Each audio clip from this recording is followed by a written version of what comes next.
Notes आपके table पर, chair पर बिखरे पड़े हैं और सिलेबस का पहाड़ जैसा साइज आपके सामने पड़ा हुआ होता है और साथ साथ दिमाग में एक ही बात चल रही होती है कि अब टाइम कम रह गया है, अब मुझसे नहीं होगा। 1-1.5 महीने पहले बहुत सारे आईआईटी के एस्पिरेंट्स कंप्लीट गिव अप कर देते हैं। उन्हें लगता ही नहीं है कि उन्हें, देखो मेरे भाई, ये लास्ट के दिन कतई मामूली नहीं है। इस लास्ट लैप के अंदर जो स्टूडेंट दम लगाकर भागता है वो फिनिश लाइन पार कर जाता है।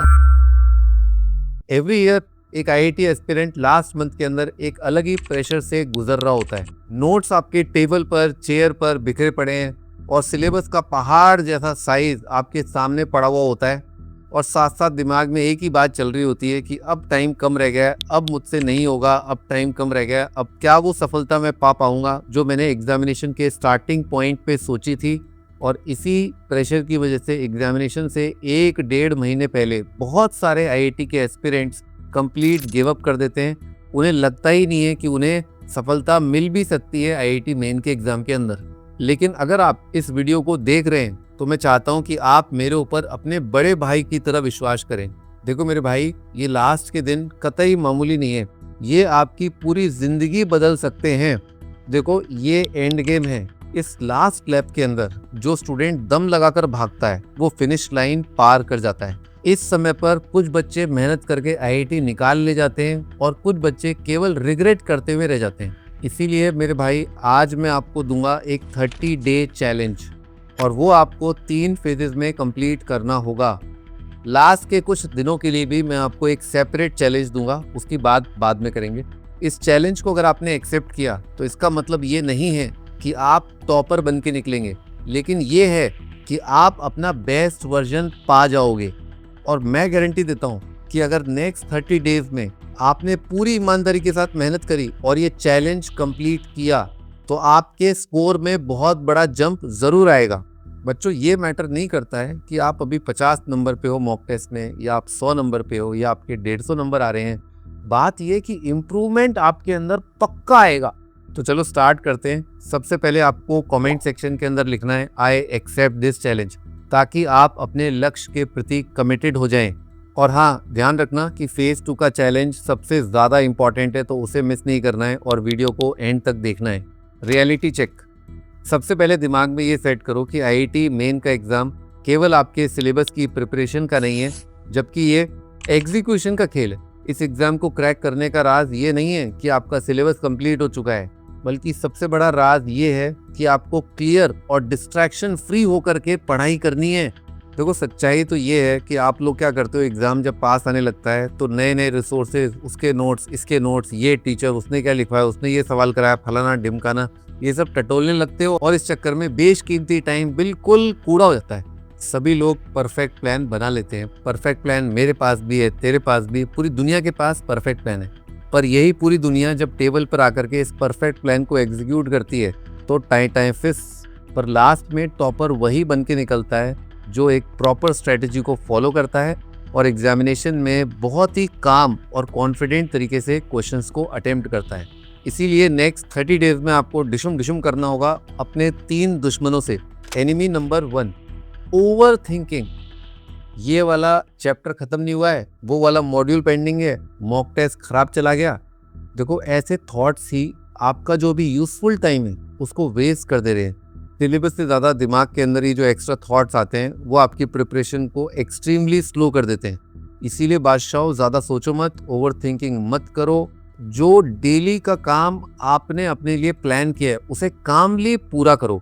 दुश्मन नंबर 2, डिस्ट्रैक्शंस। देखो, तुमने फ़ोन अगर 10-15 मिनट भी पकड़ा तो तुम्हारा आगे आने वाला जो 2 घंटा है या 3 घंटा है पढ़ाई के लिए, उसमें आपका कॉन्सेंट्रेशन हिल जाता है।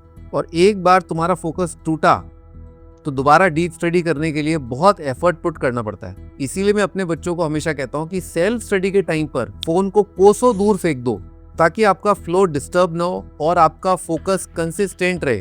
दुश्मन नंबर 3, हार का डर। मुझसे नहीं हो पाएगा। ये एक मेंटल ब्लॉक साबित होता है जो मैदान जंग में जाने से पहले ही योद्धाओं को धराशायी कर देता है। अगर आपको मंजिल को पाना है तो इस नेगेटिव थॉट को साइड में रखो, धीरे धीरे शुरुआत करो, धीरे धीरे अपने आप मोमेंटम आपका बिल्डअप होगा। और तुम्हें पता ही होगा, टॉपर्स का रूल ये नहीं होता है कि वो बहुत ज़्यादा पढ़ाई करते हैं, वो बहुत इंटेंस पढ़ाई करते हैं। वो हर एक चीज के पीछे नहीं भागते। जो चीज उनको आती है, जिस पर उनकी पकड़ मजबूत है, उसी को बार बार रिवाइज करते हैं, उसी को मास्टर करते हैं। इसीलिए मेरे भाई, अगले 30 दिन आपको कोई भी नई किताब नहीं उठानी है। देखो भाई, इस टाइम पर आपको करना है इमोशंस को कंट्रोल, रिपीटेड प्रैक्टिस और प्रेशर को हैंडल करने की बार बार प्रैक्टिस, और बिना किसी एक्सक्यूज दिए कंसिस्टेंसी को बनाए रखना भाई। तो चलो अब देख लेते हैं अपने नेक्स्ट 30 डेज का चैलेंज।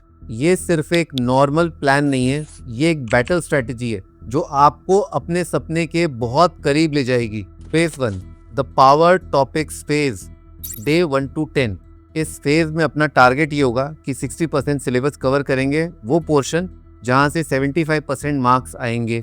जैसे फिजिक्स में सबसे पहले current electricity, ray optics, modern kinematics, laws of motion, KTG, thermodynamics, AC, magnetism और सेमीकंडक्टर्स और यूनिट्स एंड डायमेंशंस करना बिल्कुल मत भूलना।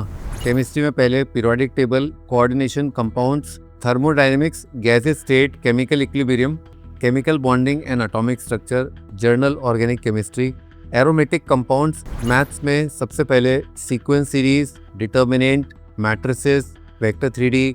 कैलकुलस के कुछ चुनिंदा चैप्टर्स कर लो, जैसे फॉर एग्जांपल लिमिट का सवाल काफ़ी सिंपल आता है। डेफिनेट इंटीग्रेशन ज़रूर पकड़ लेना। उसके बाद AUC और D के भी अच्छे खासे सवाल आते हैं। कोऑर्डिनेट ज्योमेट्री के अंदर स्ट्रेट लाइन सर्कल ज़रूर करके जाना। इन सभी चैप्टर्स को पहले एकदम अच्छे से कवर कर लो, क्योंकि ये सभी चैप्टर्स बहुत हाई वेटेज हैं, यहाँ से क्वेश्चंस आने का काफ़ी चांस है। जब ये वाले चैप्टर्स कंप्लीट हो जाएं, then move on to the next chapters. तो अब हम चलते हैं अपने 30 डे चैलेंज के सेकेंड फेज पर अगर आपको ये वीडियो सच में बहुत हेल्पफुल लगी तो इस चैनल को ज़रूर सब्सक्राइब करना और अपने दोस्तों के साथ शेयर करना, क्योंकि उससे मेरा मोटिवेशन बना रहता है और मैं आपकी हेल्प के लिए ऐसे वीडियोस बनाता रहता हूँ। Second phase, the mixed battle phase, day 11 से लेकर के डे 20। इस फेज का एक ही टारगेट है, आपकी मसल मेमोरी को इम्प्रूव करना। इस फेज के अंदर जो भी आपको इंपॉर्टेंट चैप्टर्स मैंने फेज 1 में बताए, आपको उन सभी चैप्टर्स के 50-50 न्यूमेरिकल क्वेश्चंस को सॉल्व करना है। उसके तुरंत बाद आपको 1-2 घंटे PYQs भी लगाने हैं, उन्हीं चैप्टर्स के फॉर्मूले रिवाइज करने हैं, और आपने अपनी जो मिस्टेक नोटबुक बनाई है उसमें इन क्वेश्चंस में जो आपने गड़बड़ करी है उनको लिखो। साथ ही आपको डेली मॉक प्रैक्टिस करनी है, जिसमें आप एक मिनी मॉक टेस्ट दोगे जो 1 घंटे का होगा, और आपको एग्जामिनेशन एनवायरनमेंट में रहते हुए ये काम करना होगा। टेस्ट के बाद आपका एनालाइज करना कि आपने कहाँ गलती करी, क्या आपके वीक पॉइंट्स हैं, ये बहुत ज़रूरी होता है। तो उसके लिए आपको सेपरेटली 1 घंटा देना है। एनालिसिस में मेनली 3 चीज़ें होती हैं। पहला, कि आप सिली मिस्टेक कहाँ पर कर रहे हैं। सेकंड, कॉन्सेप्ट में कहाँ पर कमी है। थर्ड, किस क्वेश्चन के अंदर आपको बहुत ज़्यादा टाइम लगा। तीसरा फेज है the real test mode, day 21 से 30। इस फेज का मेन एजेंडा है आपकी स्पीड, एक्यूरेसी और टाइम मैनेजमेंट को बहुत इम्प्रूव करना। इसीलिए आपको हर दिन देने हैं 2 फुल लेंथ मॉक टेस्ट, एक सुबह के टाइम पर और एक दोपहर के टाइम पर जब IIT मेन का एग्जाम होता है।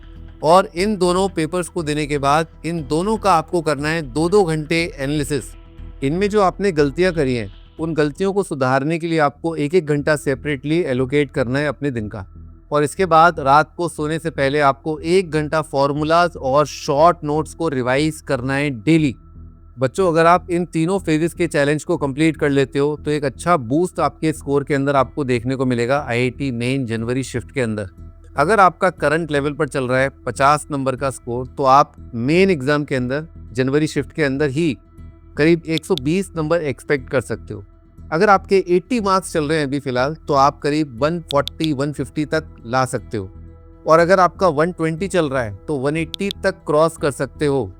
याद रखो, रिजल्ट आपका टैलेंट के बेसिस पर नहीं आता है। डिसिप्लिन और कंसिस्टेंट एफर्ट पुट करते रहोगे तो बड़ा रिजल्ट हासिल करोगे। अब इसके बाद भी आपके पास लास्ट के कुछ और दिन भी शेष हैं। उसके लिए मैं आपको सेपरेटली दूसरा चैलेंज दे रहा हूँ, last days warrior challenge. Last के दिन केवल नॉर्मल रिवीजन के लिए नहीं है, ये आपकी परफॉर्मेंस को पीक पे ले जाने के लिए होते हैं। इसीलिए आपको ये 4 चैलेंजेस को कंप्लीट करना है। 1, रियलिटी चेक चैलेंज। आप टाइमर सेट करिए 2.5 घंटे का। 2.5 घंटे के अंदर एक IIT मेन का मॉक टेस्ट कंप्लीट करने की कोशिश करो। इससे फ़ायदा क्या होगा कि रियल एग्जाम के अंदर आपका स्पीड और फोकस मेंटेन रहेगा। Second, weakness assassination. अपने पिछले जितने भी मॉक टेस्ट दिए हैं physics, chemistry, math section wise उनमें सबसे टफेस्ट 20 क्वेश्चन सेलेक्ट करो और उनका सॉल्यूशन बिना देखे स्टेप बाय स्टेप सॉल्व करो। Third, 500 question attack. आपको इजी से टफ केमिस्ट्री के 200, फिजिक्स के 150 और मैथ्स के 150 क्वेश्चंस को अटेम्प्ट करना है। इसमें आपको प्रोपोर्शनेट पार्ट्स में बांटना है, न्यूमेरिकल टाइप और इंटीजर टाइप। जैसा कि आईआईटी मेन में आता है 20 सिंगल चॉइस और 5 न्यूमेरिकल टाइप। ये प्रैक्टिस आपका स्टेमिना बिल्ड करेगी जो आपके एग्जामिनेशन हॉल के अंदर परफॉर्मेंस को अपग्रेड कर देगी। 4, जीरो स्ट्रेस मास्टरी। एग्जाम से एक दिन पहले ये ध्यान रखना कि स्ट्रेस जीरो होना चाहिए और माइंड बिल्कुल काम। थोड़ा सा ही लाइट रिवीजन करना है। काम म्यूजिक सुन सकते हो या कोई मोटिवेशनल टॉक सुन सकते हो, इससे आपका माइंड रिचार्ज हो जाएगा। ध्यान रखना आपको जल्दी सोना भी है ताकि एग्जाम के दिन आप बहुत एनर्जेटिक और फ्रेश रहो। कंक्लूजन, तो ये था आपका लास्ट 30 डेज का कंप्लीट प्लान जो आपके लिए एक चैलेंज है। अगर आप इसको ऑनेस्टली फॉलो किए तो आपके परफॉर्मेंस में डेफिनेटली इम्प्रूवमेंट आएगा और आप अपने सपने के और करीब पहुंच जाएंगे। तो चलो रेडी हो जाओ, अगले 30 दिन में अपनी पूरी जान झोंक देनी है प्रिपरेशन में। अगर आपको ये वीडियो अच्छा लगा तो इस वीडियो को लाइक ज़रूर करना और अपने दोस्तों के साथ शेयर भी करना। तो बादशाह, मिलते हैं अगले वीडियो के अंदर। Best of luck.